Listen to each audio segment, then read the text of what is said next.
My Ascent 18 looks absolutely terrible right now, so we're going to tear it down, lube everything up, and put it back together, and I'm going to bring you guys along for the ride. I don't usually let my rig stay this nasty for very long, but yeah, this guy is long overdue for some serious help. So we're going to go ahead and just take the wheels and tires off first. Go ahead and take these wheels and tires apart, because we're going to go ahead and clean those up too.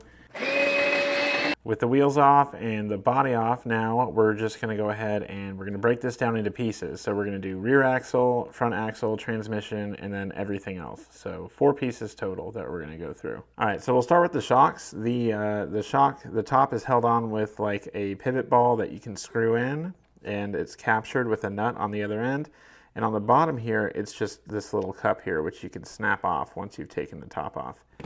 So in order to take the top off, you can use pliers, or you can use a little spanner tool like this, and then you'll just put that right there on that nut and start unscrewing the top.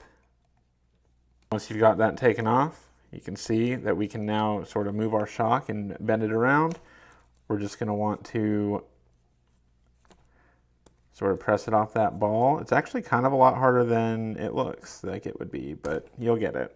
All right, now that all our shocks are off, we're going to take the battery tray off. So we'll go ahead and pull off this screw right here and this screw right here. It's the same on both sides. There's a little zip tie right here holding the servo and motor wires if you want to go back for that same clean look. Now, you probably could have honestly taken the battery tray and the sliders off before removing the shocks, and then everything wouldn't be so floppy. I'm not sure why I didn't do it that way, but I didn't. So the next thing we're going to do is take off the sliders. The first thing you're going to do is take these 2 screws out right here. Then it's going to come apart, and there will be screws here to remove.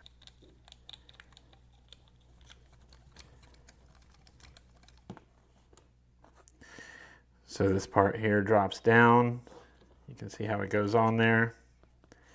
And then we have 4 screws right here. So these screws in the front and back hold our upper links. These screws in the middle right here hold the slider on.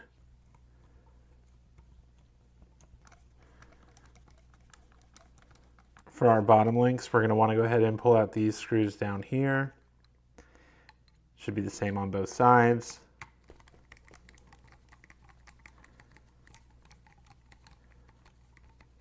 Go ahead and slide those out. These are shorter than the top link screws were. Now we should be loose on one end.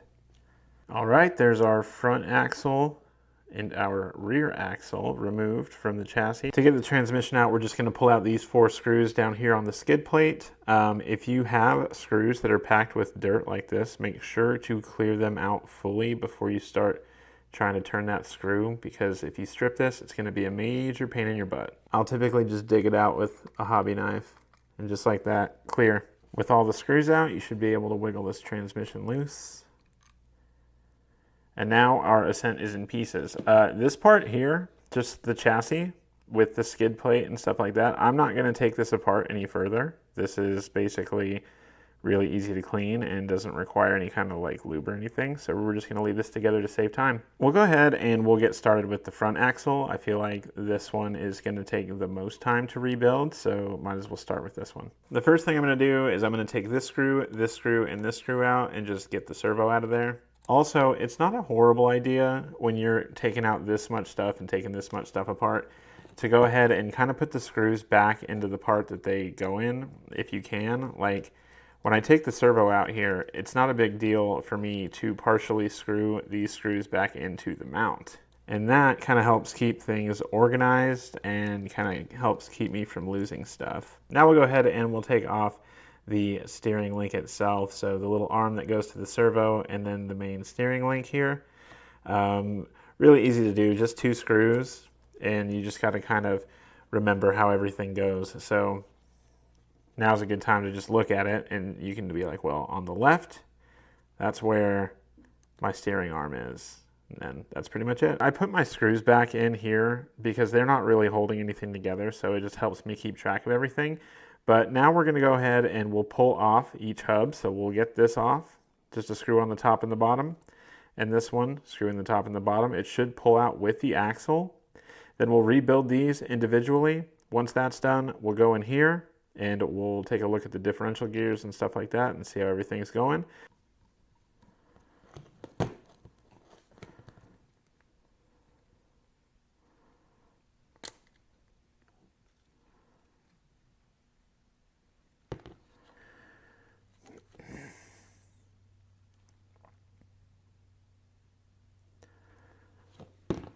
Watch out for these little collars right here. They're definitely going to fall out, so you might as well take them out yourself and put them somewhere. Just keep note of the fact that the fatter side goes on the inside. Okay, so now rebuilding the portal is pretty simple. You're going to take your hex off. You're going to want to get that pin out. Put that somewhere safe so you don't lose it. We'll go ahead and take these 4 screws off, and we should be able to get the axle out and see all the portal gears. All right, with the screws out, we can take our portal cover off, and now we see our portal gears. After you've got the gear off with the pin, you'll want to go to the other side here and take out these screws. There's just 2 here that hold this bearing in place. Then you should be able to pull out the shaft along with the bearing. So anyway, so now we should be able to do this, and out comes our bearing and our CV shaft. This bearing looks good, so I'm not even going to mess with trying to get it out. This bearing in particular is really hard to get out. It doesn't have any grime or any kind of thing that I can hear or feel, so I'm just going to leave it and save myself the stress. Hopefully the other portals are the same. That's one downside to having the brass portal covers, is like with the plastic, it's a little bit flexible, so you can kind of pry it out, but with the brass, it's a lot harder. So since we don't have to, we're not going to. Red Cat gave us rubber sealed bearings with the Ascent 18. So in order to really lube this bearing up the right way, you're going to want to get in there with like a hobby knife or something similar.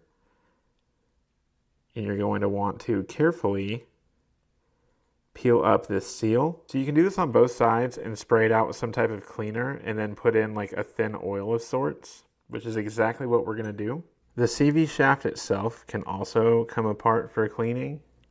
You'll just need to push out this pin right here. And be careful, another pin to keep track of. But then it just comes apart, so you can clean this stuff. And then usually with this, I'll hit it with like a dry lubricant. So once you've got your CVD all cleaned out, it comes in several pieces. You have this tiny little barrel, and you have this guy that this tiny little barrel came out of. You'll want to put these 2 parts together. So he just slides right in. So now you've got to play with it until you get it right, basically. So, all right, you have that. We're going to put this guy on. Try to line that hole up right there. And then the pin here that came out of the CVD has to go through all of that. So try to drop that through. Sometimes a little wiggling is needed, but we're most of the way there. We got to make it now. And there you go. We can actually go ahead and just slide the bearing on to keep everything nice and safe. All right, here's our CVD with that tiny little pin that holds the gear on. I think we can actually put the gear on and put the whole thing through. We absolutely can. That is way easier than trying to put it on while it's in here. So put it on first and just snap it in. All right, so for the front of the portal cover, we have it a lot easier. We basically just want to push this through. With the bearings, most of the time, I just kind of check them out. This one here is fine. Like, there's no grit, no grime, no problem. So I'm not even going to worry about that. Okay, so we're just going to take this bearing off here. Then we'll take our little gear off, clean the parts, and put them back together because that bearing was fine. So realistically, I just want to make sure this is clean and ready for new grease. All right, with everything here all clean and lubed up, it's time to take our portal, pack it with grease, and put it back together. So for packing with grease, I'll typically just kind of put like a little glob in. I'll put it together, kind of spin everything around a little bit. I'll open it back up. Honestly, that looks pretty good. But after that, I'll just do one more little glob and just do the same thing. Yeah, it's smooth as butter, so we're good. Just put our screws in, and that's a portal done. We're gonna do the exact same thing on the other side, and then we'll put the whole thing back together. All right, so with our portals out of the way, all clean and looking nice, we're gonna move on to the differential. So the first thing you can do, the first thing we need to do actually is take out the drive shaft, but I just wanna show you up here, the servo mount, you can just take this top screw out and swing it out of the way. You don't have to remove the whole thing to access in here. But first, let's get the drive shaft out. Just gonna need to pull out this little screw and yank it off. All right, with the drive shaft removed, we'll go ahead and take the diff cover off. Show us the gears. All right, there they are.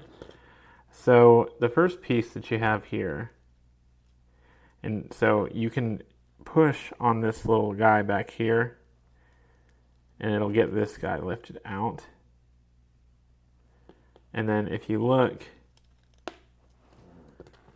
you can just knock that little piece out. So it's really just two pieces. It's this and it's this. So you'll simply just want to check these bearings, make sure they're doing well. If they're not, go ahead and lube them up. And then we'll want to clean and grease the gears. How I clean gears, by the way, I'll take either, so if they're not bad, I'll just squirt them with some WD-40 and I will just take this toothbrush that I have here and just kind of do like that all the way around. So like here's the toothbrush. I'll just kind of do that until there's no crud or leftover grease in there.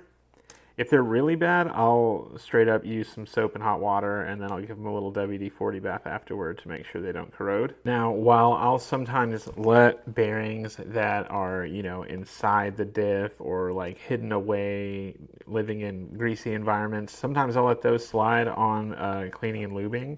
But these here, the ones that your drive shaft connects to and whatnot, these don't get to slide. These pop out and get cleaned every time because they're exposed and they'll definitely have some dirt and grime in them. All right, we're gonna go ahead and pop this gear down through the hole. It is tricky, by the way, getting this one down. If you guys have any good tips on this, I would be happy to hear. But once you get it lined up, you just push it all the way through. Make sure both of your bearings are actually in there. There's two, one on the inside and one on the outside. So we're gonna go ahead and put our grease straight in on that gear right there, and then plop this guy over top, and that should get grease on everything nicely coated. Then we can put our diff cover back on, and Bob's your uncle. Now we're ready to reassemble the entire axle. We're gonna go ahead and put our drive shaft back on. I'm gonna show you guys how to pop one portal back in. First, you'll want to put these little sleeves back in. If they keep falling out, you can use a little bit of grease to kind of hold them in place. I'm going without because I'm feeling like I'll be able to do it.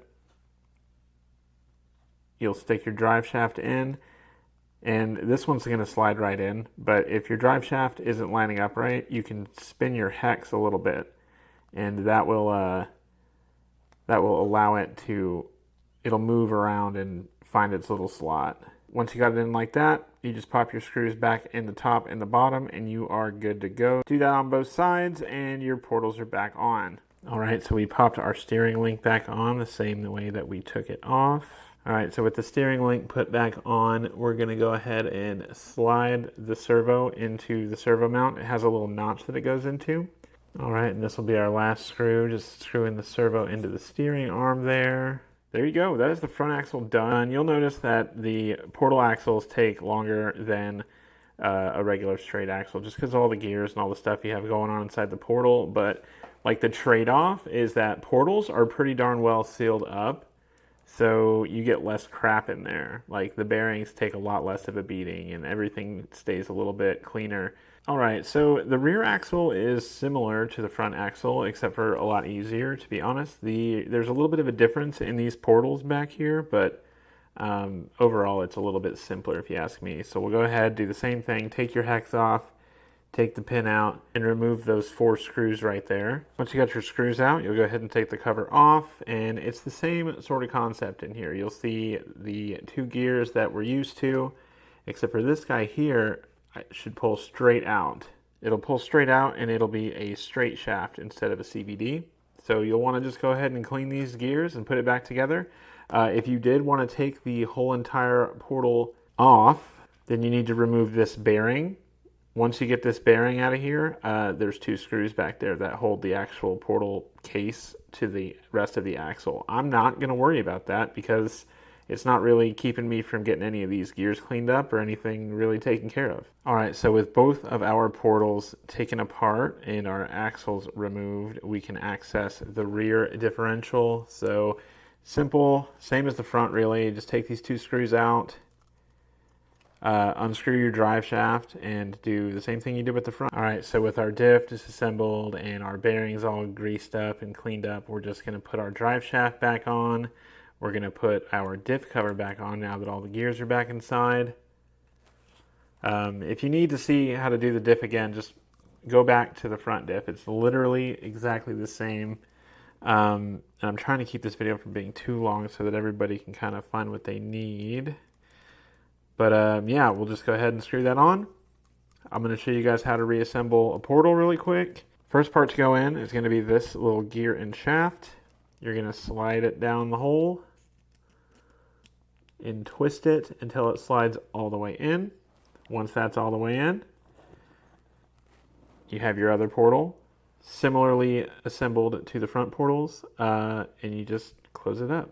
Now you'll just pop in your 4 screws here and you will be good to go. Once you got everything put back together, that is your rear axle done. It's way easier than the front axle and takes a lot less time. Now some of y'all might wonder why I haven't been doing anything with the links, and basically it's because I don't need to. They're doing everything that I want them to do right now.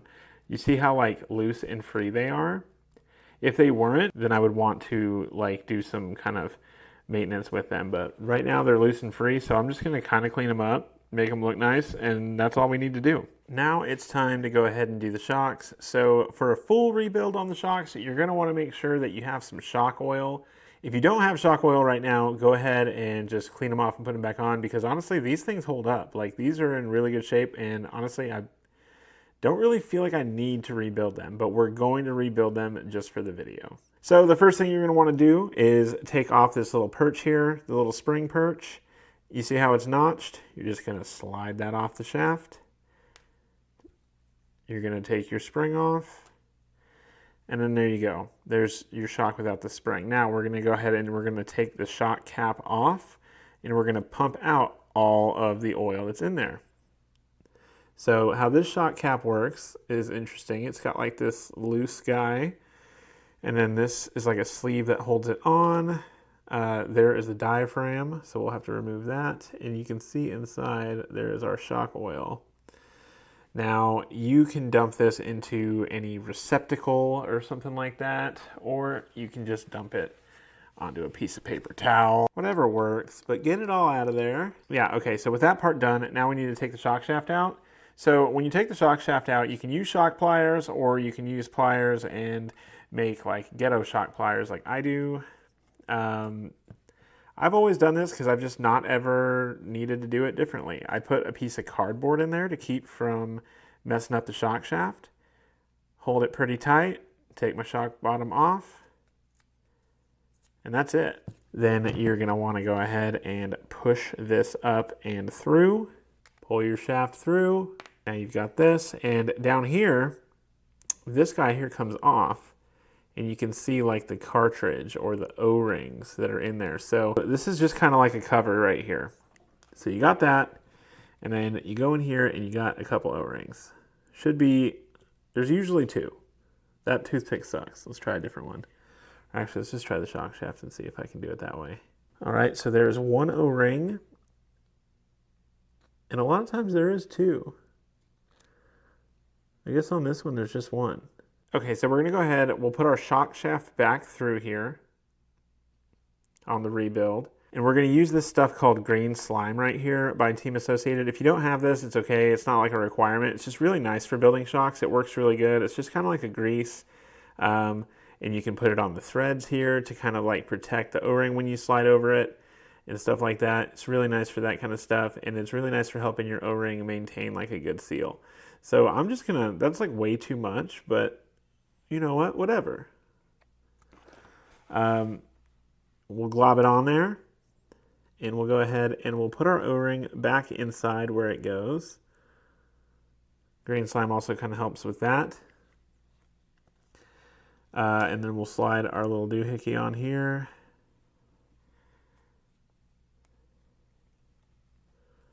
And that's pretty much how we make sure that our O-rings are doing good, by the way. We just lubricate them up and make sure that they're happy. Now we're here and we're gonna go ahead and put our shock bottom back on. That's easy enough. Just get your contraption or your shock pliers ready and go ahead and screw that guy on there. We're gonna go ahead and fill the shock. I'm gonna put some 20 weight oil in here and hope that that's what's in all the other ones, because I'm only gonna rebuild this one since the others are doing so well. And we're just gonna fill it up, not all the way to the top. We wanna leave a little bit of room for our diaphragm here to go in. All right, so once you've got your oil in your shock, go ahead and compress it. Then you can put your diaphragm back on and you'll see that it kind of just floats on the top. Just put a little pressure on it and then pull down on that shock shaft and it'll suck it right in. Then you can put your shock cap on. So you're gonna put it on partially. Compress the shock. Then you're just slowly gonna screw that cap on until it's nice and tight. And there you go. Your shock is now oil filled. If this is pushing out like really far, or if you feel like a resistance when you are compressing the shock, that means you have some air inside. If that's the case, then you'll want to loosen the cap, kind of push that air out, and you'll eventually work it until you get it how you want it. So all we have to do is put our spring back on, and that is an Ascent 18 shock rebuilt. All right, so the next thing we have to do is take apart the transmission, and then at that point we've rebuilt all of the sections of the Ascent 18. But before we do that, if this video helped you, give me a like. If you like this type of content, subscribe. And yeah, give me a comment if you have any questions. Okay, so for the transmission, the first thing that we're gonna wanna do is go ahead and pull out these screws right here and pull our drive shafts off, because we can't really separate the transmission halves with the drive shafts on. With the drive shafts taken off, we can go ahead and remove the 4 screws that hold on the transmission, like the face, I guess, of this guy. So no problem there, just pop these out and then we will take the cover off. Carefully wiggle this part off. You can hold this in place if you want, or you can let it come out. All right, so there are the gears on the Ascent 18. Good idea right now would be to go ahead and take a picture or something like that. I always do that with transmissions that I haven't taken apart or built before, just because sometimes it's kind of a waste of time to like try to figure out how all those gears went in there. But since I'm making a video this time, I don't really need to take a picture because I can just go back and watch the video. So they kind of go together in like, it's like layers. So there's one gear, then that's the second gear with the pin, and then that is the first one in. So first going in, second in, third in. So now we have access to the screws that hold the motor in, so we'll go ahead and pop the motor out too. That way we can lube up the bushings on the motor. Here's our suave little red cap motor removed.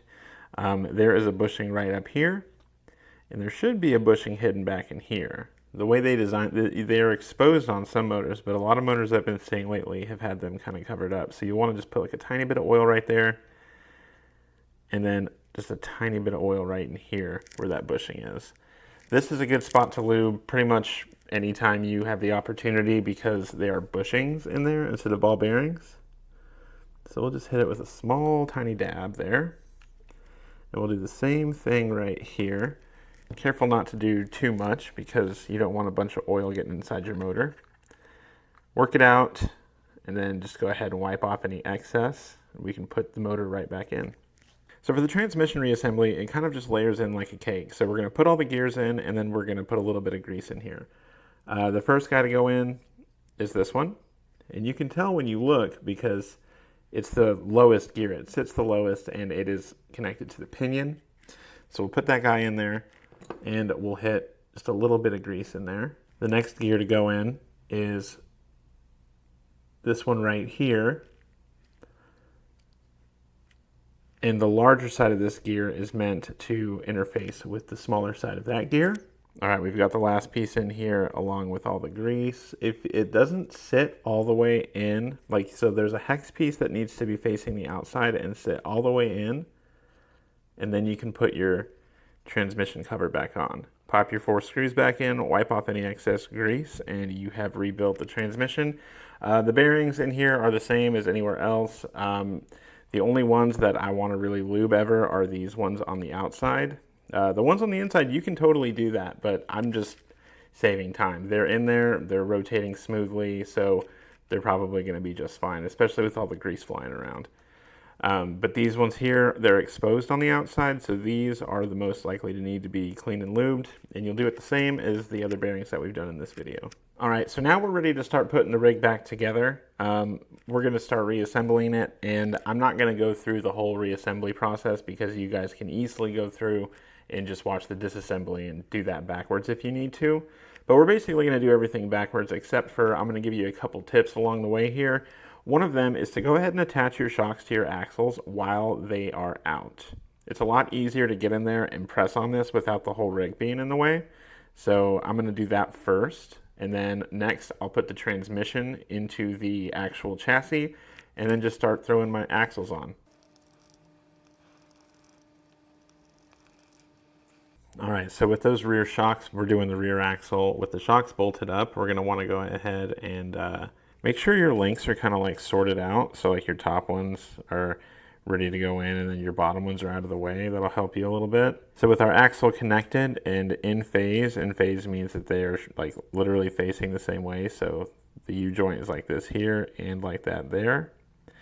We'll go ahead and we'll slide one of our links. I should also say that we are going to be screwing into metal here, so we're going to want to use some blue thread locker on this screw just to make sure it doesn't back out. With our top links in, now it's time to just do the bottom links. They just slide in right there. Run your screw through there, use thread lock if you have a middle skid plate, but yeah. There's our rear axle, looking good. Doing everything we want it to, so we're just going to do the same thing on the front, guys. Just put your shocks on first. I mean, you don't have to do it this way, but I do the shocks first just to hang the axle. Then I'll go ahead and I'll put my drive shaft together and then get my top links in and then bottom links to finish it up. Okay, so with the front axle on, I mean, we're home free. All we really need to do is put our sliders and our battery tray back in, and then we're good to go. I mean, put your body mounts or whatever you have, and you have rebuilt your Ascent 18. So with that being said, guys, let me know if you have any questions. Let me know if there's anything I can help you with. And once again, if you like this video, like, subscribe if you haven't already, and we'll catch you in the next one.